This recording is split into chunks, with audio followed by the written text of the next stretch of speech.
Determining whether domestic violence is a female or a societal issue not only depends on the agenda that one has, but also the data that they use in supporting their claims. Particularly, there are two types of data that present completely varying documentations of the domestic violence picture, namely, crime studies and general population surveys. On the one hand, crime studies utilize police reports, data from gender recovery centers, information from court proceedings, and medical reports in presenting domestic violence as female issue, with women being victims and men being the perpetrators. On the other hand, general population surveys, as the name suggests, use national data sources involving the wider population in presenting domestic violence as more symmetrical than asymmetrical, with women being more violent in some instances. Surveys focus on situational violence, including perpetration, while crime statistics focus on the frequency and severity of violence. Critics of presenting domestic violence as a female issue by using agency data cite significant mismatch between official domestic violence rates and self-reporting rates.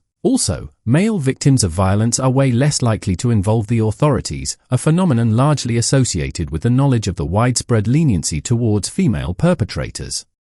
My experience really was just about a psychological abuse where I felt I was going mad. Alan's abuser was his wife. For years he suffered alone. She bullied and belittled him, and when he finally tried to get help, he was ignored. I was thinking I ought to be able to handle this situation. I ought to be able to sort this situation out. I ought to be able to make the marriage work. When I made a complaint to the police about my wife, I was laughed at by the officer who came round. Alan believes this was because he was a man.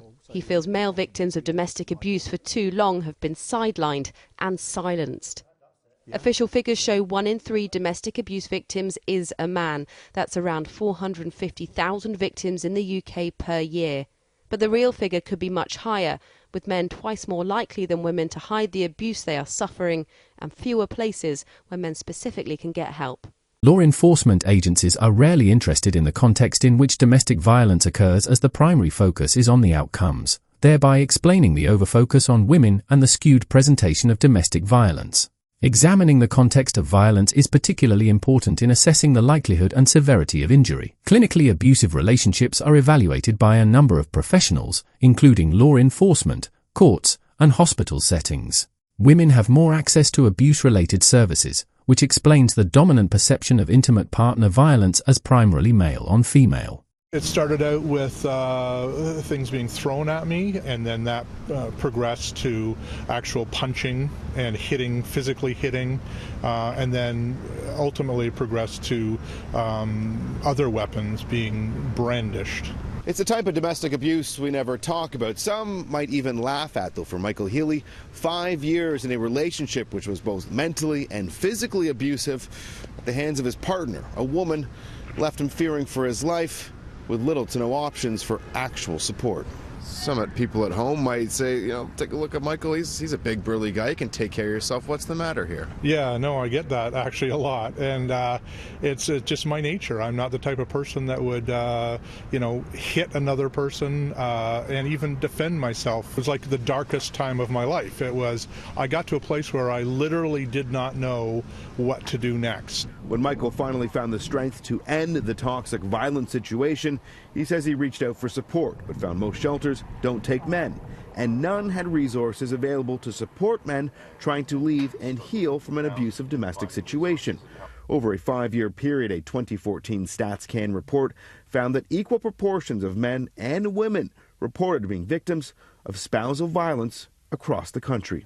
Single men can go to a homeless shelter, but of course they don't get the support that they would were they women going to a violence against women shelter. Those violence against women shelters are critically important for women in abuse situations.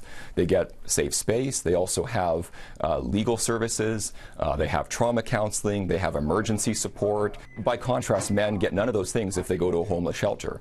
As it turns out, female perpetration of violence is the strongest predictor of one being a victim. The family conflict theory points out that domestic violence is an outcome of escalating conflicts, which explains why mutual violence is the most prevalent, as it is an outcome of conflict between intimate partners.